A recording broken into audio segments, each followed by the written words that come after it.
कुछ भी 108 सामग्री लेकर मंदिर जाना है। श्रीफल भेंट लेकर जाओ, बाबा को समर्पित करो। 108 दाने श्री शिवाय नमस्तुभ्यम कहकर, पंचाक्षर मंत्र नमः शिवाय कहकर या ओम नमः शिवाय कहकर चढ़ाओ। बाबा को अपनी कामना करो, बाबा आज मेरा व्रत पूर्ण हुआ है, स्वीकार करना बाबा। मैंने सुना है तो 3 महीने में गोदी भर देता है, ऐसी कृपा करना बाबा। विनय कर कर वापिस सजाओ। 5वां व्रत भी वैसा कि वैसा ही करो जैसा नियम है। ये बाबा का उद्यापन हो जाता है 108 सामग्री चढ़ाने पर, अलग से उद्यापन की जरूरत नहीं पड़ती। ये शिव जी का पशुपति व्रत। हम पाशुपत्य अस्त्र प्राप्त नहीं कर सकते। भगवान देवादिदेव महादेव ने पाशुपत्य अस्त्र भगवान राम जी को दिया है, क्योंकि उन्हें तप करा था, साधना करी थी, उपासना करी थी। भगवान शंकर ने पाशुपत्य अस्त्र भगवान कृष्ण को दिया है, क्योंकि उन्होंने तप साधना करी।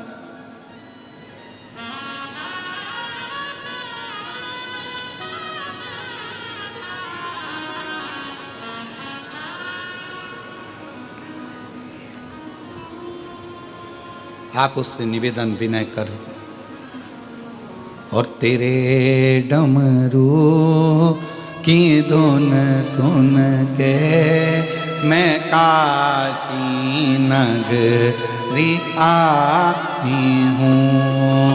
तेरे डमरू की धुन सुन के मैं काशी नगरी आई हूँ।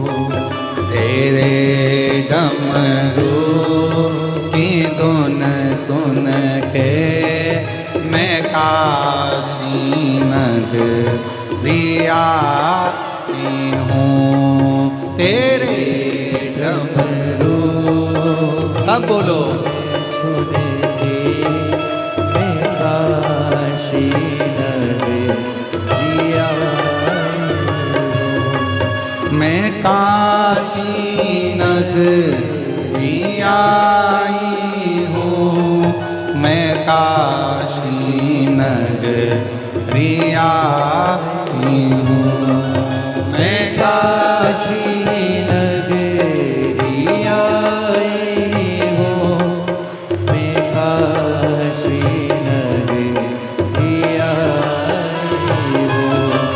मेरे भोले ओ बम भोले, मैं काशी नगरी आई हूँ।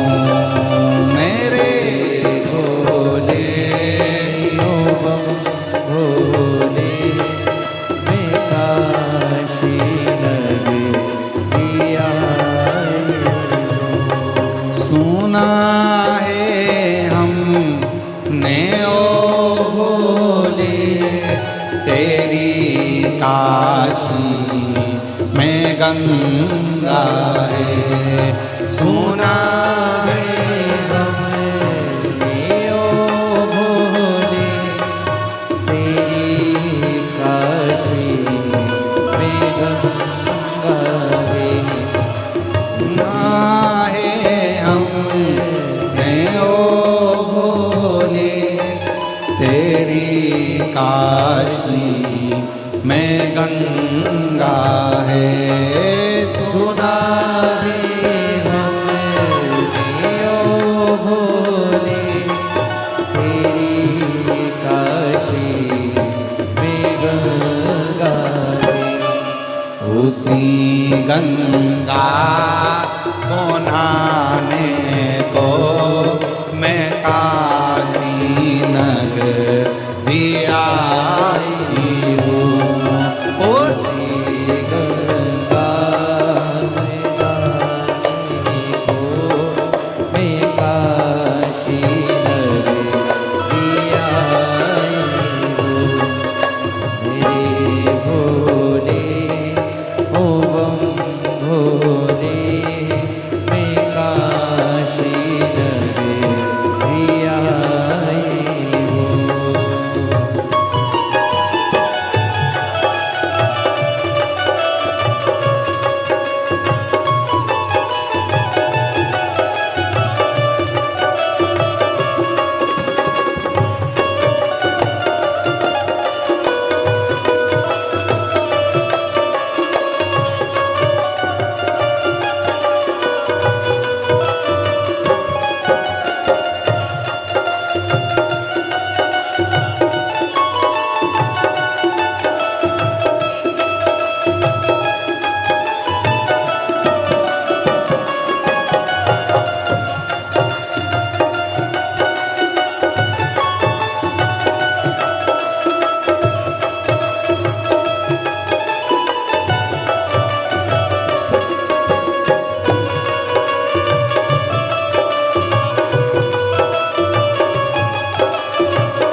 आए हो।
सुना है हमने ओ भोले तेरी काशी में गोरा है।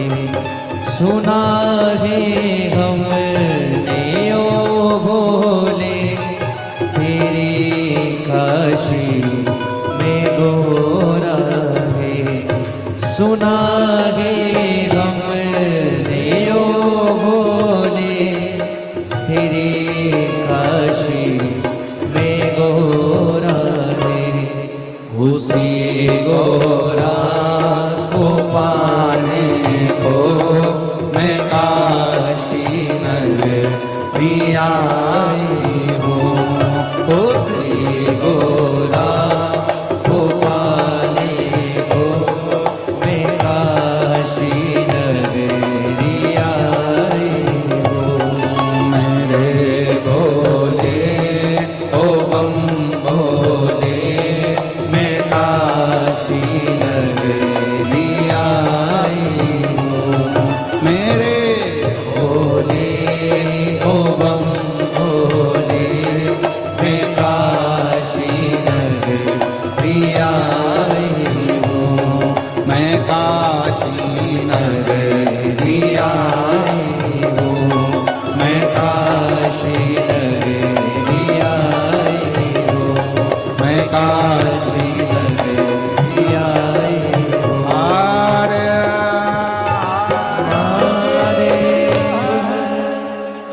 अपने स्थान पर बैठकर भगवान देवदेव महादेव से प्रार्थना करिए, विनय करिए, निवेदन करिए, भाव से बाबा को विनती करो। बड़ी दूर दूर से आप लोग आए हैं, भले हैदराबाद के निवासी हो तो भी 10-15 किलोमीटर दूर से तो आए होंगे।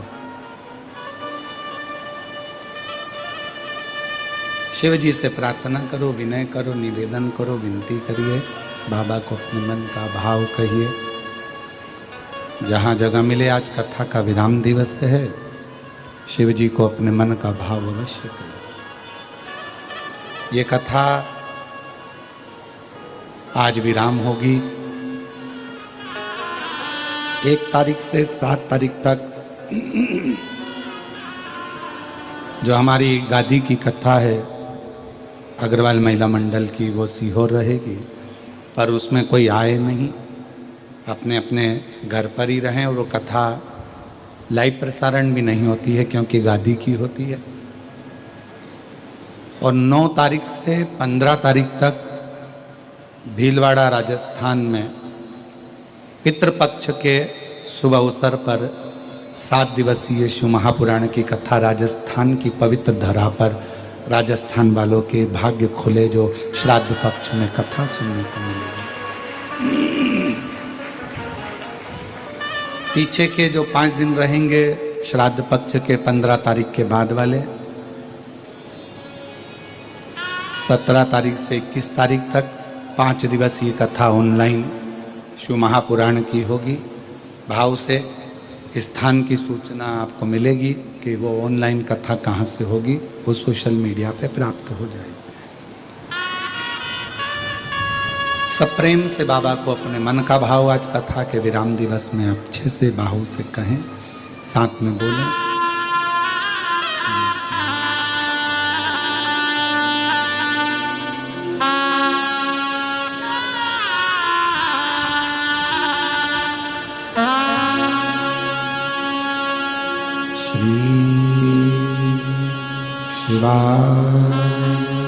नमस्तु श्री शिवाय नमस्तु श्री शिवाय नमस्तु श्री शिवाय नमस्तु श्री शिवाय नमस्तु। भोला सब दुख काटो हमारा, ओ भोला सब दुख काटो हमारा। शिव शंकर जपो तेरी माला, भोले बाबा जपो तेरी माला। भोला सब दुख काटो हमारा, ओ भोला सब दुख काटो हमारा। वेश मंगल मंगलकारी, वेश मंगल मंगलकारी। शमशान निवासी हमारा, शमशान निवासी हमारा। ओ भोला सब दुख काटो, ओ भोला सब दुख काटो।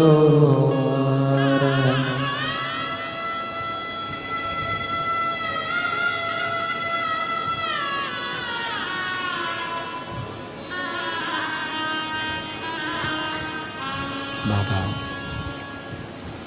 देवादिदेव महादेव भगवान शिव, ओगड़दानी त्रिकालदर्शी कैलाशी विनाशी भगवान शंकर की पवित्र कथा कह रही है।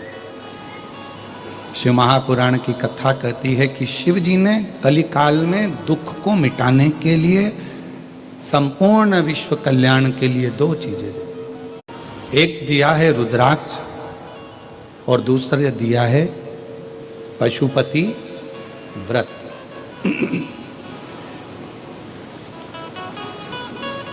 पाशुपत्य व्रत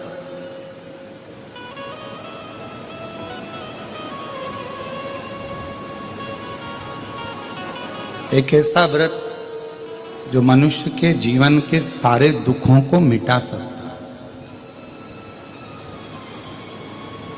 और ऐसा नहीं कि इसको एक बार ही करा जाता है या 2 बार करा जाता है। तुम्हारा मन कर जाए, जब जिस महीने में जब तुम्हारा मन करे तब पशुपति व्रत को धारण कर सकते। और एक बार नहीं, हजारों बार भी इस पशुपति व्रत को कर सकते।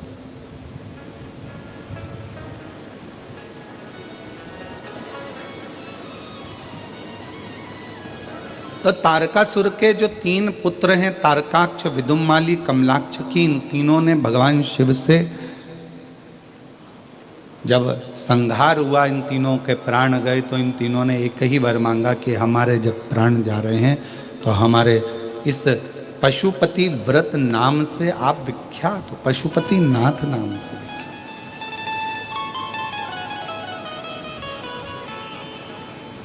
एक व्रत की पुण्याई,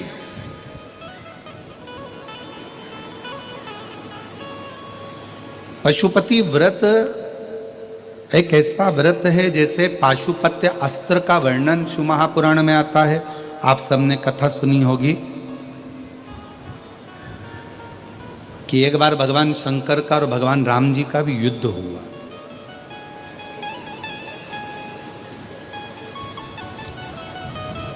अब आप कहेंगे कि भगवान राम जी तो शिव जी के बड़े आदर करते हैं और भगवान शंकर भगवान राम जी का बड़ा आदर करते हैं, फिर भी युद्ध हुआ है। हाँ, कब? तो शिव महापुराण की कथा में पाशुपत्य अस्त्र का जो वर्णन आया, उस कथा का आप स्मरण करें। एक वीरमणि नाम के राजा हुए और वो वीरमणि ऐसे राजा थे जो शंकर भगवान के दर्शन के बिना, शिव जी के चरणारविंद की पूजन के बिना, शंकर भगवान के मंदिर में दीप प्रज्वलन के बिना, शिव जी के मंदिर के सामने से बिना निकले कभी जाते ही नहीं थे।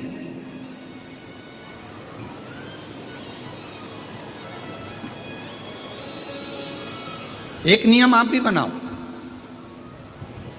हम ऑफिस जाएं तो शंकर जी के मंदिर के सामने से निकल, भले हम मंदिर के अंदर नहीं जा रहे पर शिव जी के मंदिर के सामने से निकल जाए। हम किसी कार्य के लिए जा रहे हैं, कोई काम के लिए जा रहे हैं, शंकर भगवान के मंदिर के सामने से निकल जाएं। या अपने घर में जो शिवलिंग है उस शिवलिंग का दर्शन कर कर, बेलपत्र का स्पर्श कर कर, बाबा को अपने मन का भाव कहकर वहां से निकल कर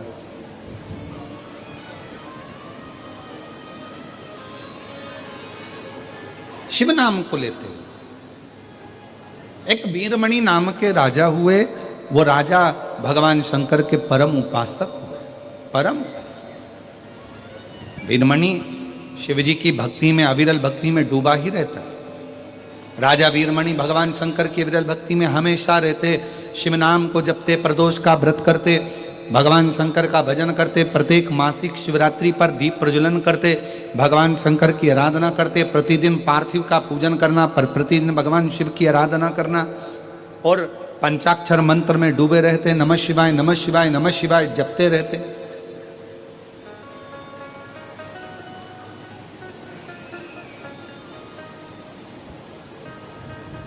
शिव नाम को जपना, शिव नाम का स्मरण करना वीरमणि करते। वीरमणि का एक बेटा था जिसका नाम था रुकमंगल। राम जी के राज्य में एक बड़ा सा यज्ञ हुआ, अश्वमेध यज्ञ, और उस अश्वमेध यज्ञ के होते ही, उस अश्वमेध यज्ञ के होने पर इतना दिव्य और भव्य यज्ञ हुआ जिसका अश्व छोड़ा गया। अश्व को छोड़ा, और जब अश्व को छोड़ा तो वीरमणि के बेटे रुक अंगद ने उस घोड़े को, उस अश्व को पकड़ लिया और अश्व को पकड़कर उसने बांध दिया। चारों तरफ हाहाकार मच गया कि वीरमणि के पुत्र रुकमंगद ने अश्व को बांध लिया है, छोड़ नहीं रहा है, छोड़ नहीं रहा, बांध लिया।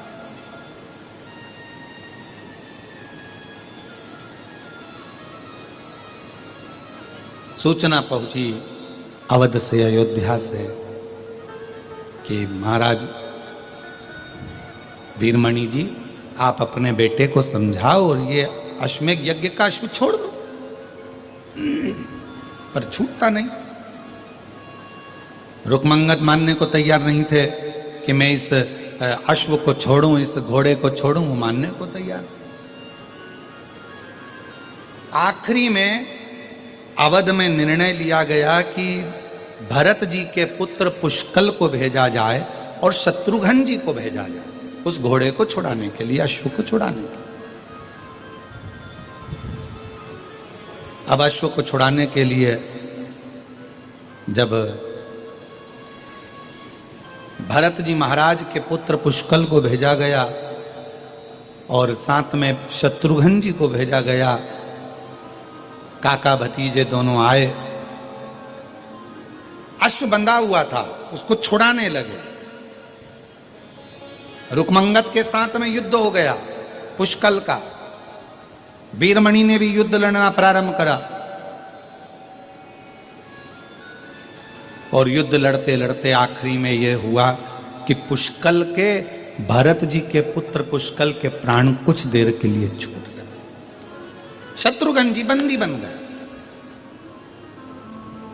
राम जी को सूचना मिली कि अश्व छूट नहीं रहा, अश्वमेध यज्ञ का ये जो अश्व है वो वीरमणि के पुत्र रुक्मंगद ने बांध रखा है। चलो, राम जी ने कहा हनुमान अब तुम जाओ। हनुमान जी पहुंचे, शत्रुघ्न जी पहुंचे, सब गए। और अब की बार वीरमणि ने और रुक्मंगद ने हनुमान जी को भी और शत्रुघ्न जी को भी बंदी बना लिया, पर वो अश्व नहीं छुड़ा पाए क्योंकि उनके पास में शिव की भक्ति इतनी प्रबल थी कि हनुमान जी को भी बंदी में बनना पड़ा, हनुमान जी को भी बंधन में आना पड़ा उस रुक्मंगद के साथ, वीरमणि के साथ। हनुमान जी जानते थे, हनुमान जी को मालूम था कि ये वीरमणि शिव के उपासक हैं और मैं शिव का अंश हूं।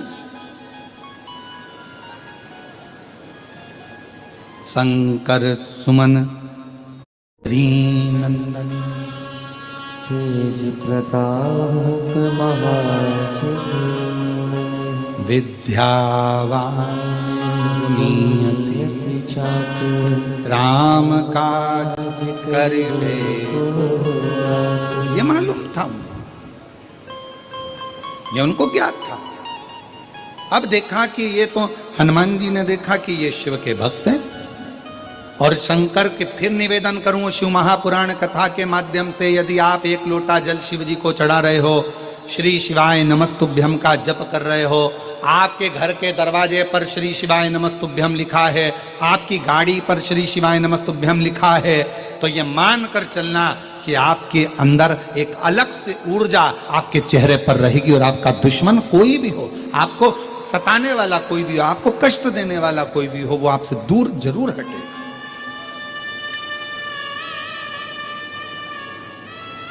वो आपसे दूर हटेगा। और मैंने तेरे ही भरोसे बाबा, तेरे ही भरोसे हवा बिच उड़ती जावांगी बाबा, डोर हतो छठी नाम कटी जावांगी भोले मैं। अगर आपके श्री शिवाय मंत्र का जाप है,